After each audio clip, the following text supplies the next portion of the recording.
I'm working on Project Feline, a game about momentum. Players run on walls, grind, slide, and climb through a 3D anime world to achieve time attack mastery. And if you like doing those things, you can wishlist the game on Steam. Last episode, the game underwent an identity crisis in my attempts to design stages large enough to facilitate Gabi's fast movement in a full game experience. We tried adding puzzle elements, exploration, and combat to stop the player from completing the game too quickly, but none of these felt fun, and to make it fun would require a complete redesign of the game. I escaped this development hell by returning to my roots, focusing on large, linear stages, encouraging flow and momentum. Only this time, we developed procedural tools to expedite production instead of placing everything by hand. Having now established a direction for level design, I turn my attention back to Gabi's mechanics to address one of the game's biggest problems: the combat. I've added, removed, and re-added combat various times throughout development. At one point, she even had guns, but I felt this detracted from the platformer direction I was headed.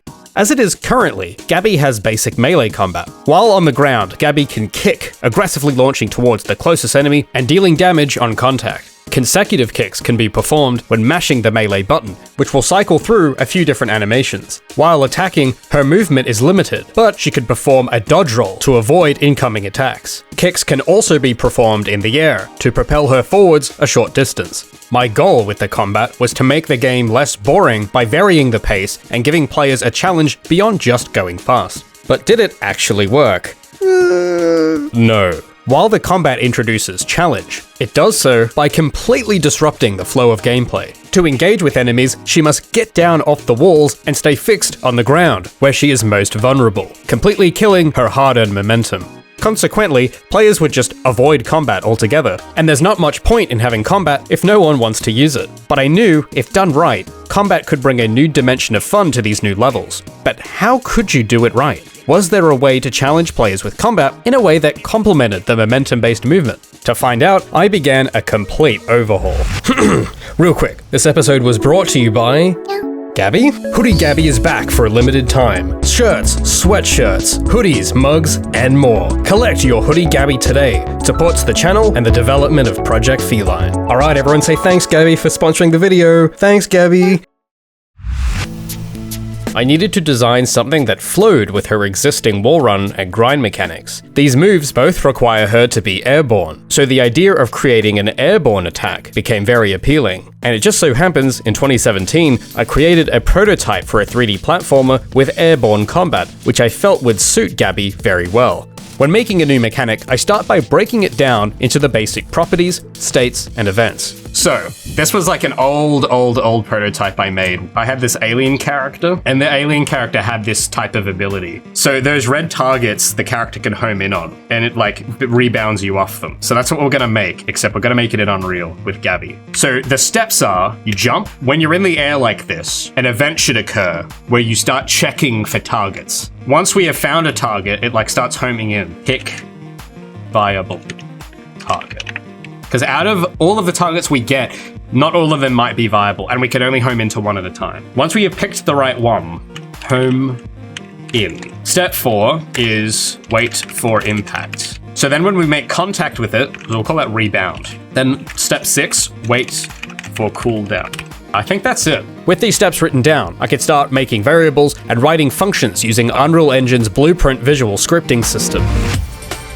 The first challenge was teaching Gabi to target an object. That doesn't seem too hard, right? Just check the vicinity for a target and home towards it. But programming is rarely that simple. I found myself having to account for all sorts of unforeseen conditions. What if there were multiple targets in range? What if there were no targets in range? What if the target was obstructed by a wall or another object? The more progress I made, the more edge cases like these came up. I had to be increasingly specific, teaching her not just to target enemies, but to target the closest unobstructed enemy. The homing state is triggered when the player inputs the melee button, while Gabi is airborne with a viable target in range. This function moves her towards it at a set speed. That seems simple enough, right? And it was. at first. Getting her to move in midair towards an object was no hassle at all, but I was soon faced with more considerations. How fast should she move while homing? What if she were to bump into another object while en route? What if the target moves or disappears? Over the following days, with more programming, I taught her to handle these moving targets and unexpected collisions. When Gabi finds a target, she'll follow it, even if it's moving. But if the target takes more than 5 seconds to reach, or if she collides with any other object that isn't the target, the homing state will end. Before long, I began encountering bugs, such as this one, where she would occasionally snag on the floor right before hitting a target. I didn't see any errors in the code, so why did this happen?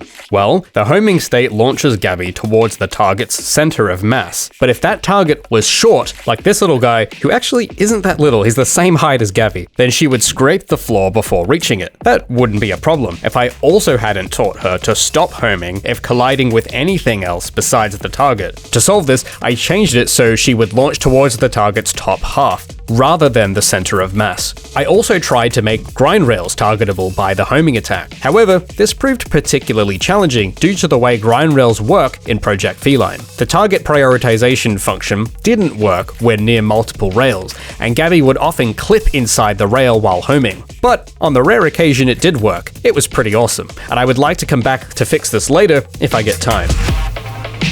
With the homing state out of the way, I needed to teach her to rebound off a target when hit.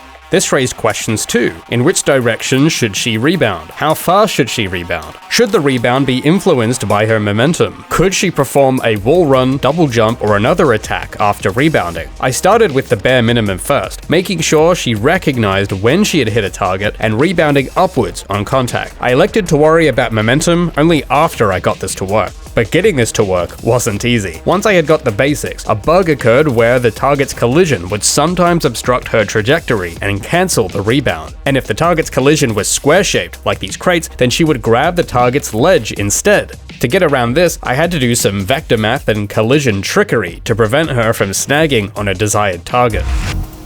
I also programmed a mid-air dash, which is performed when she tries to use the attack with no target in range. I expected the dash to be the simplest function to write, but it proved to be the most complex when factoring in the momentum system. I first tried implementing this by adjusting the dash force depending on her previous velocity. However, this caused issues if she was moving sideways or falling. To solve this, I wrote a custom function to give me precise control over how the dash felt. Now, you may be thinking, Raymond, doesn't Unreal have a physics engine built in? Why are you doing all this math? Well, you could just use the built-in physics. And sure, I could do that, but in my opinion, just because something is physically accurate doesn't mean it's fun to play. For me, intentionality is most important. I choose to put in that extra time writing my own calculations rather than using simulated physics because it allows me to fine-tune the mechanics to get the results, the experience that I want. The custom function I wrote considers a lot of variables, including her previous velocity, the desired speed of the dash, and how long the dash should last. I can control how much inertia from each direction to preserve and redirect it forwards, allowing her to steer in midair. And while this is not physically accurate, it's just fun. And if it's not fun, why bother? See me going around these corners? It's just cool. I can also control her gravity. When commencing a dash, her gravity is disabled at first, but it fades back in near the end so that she drifts slightly downwards. I added this because I liked how it felt when slamming into the floor, as it grants her extra momentum when timed right before landing. As it would turn out, the dash plays very well with the wall run too. I discovered this by complete accident, but when she dashes into a wall, the dash velocity is preserved on impact and grants a small speed boost.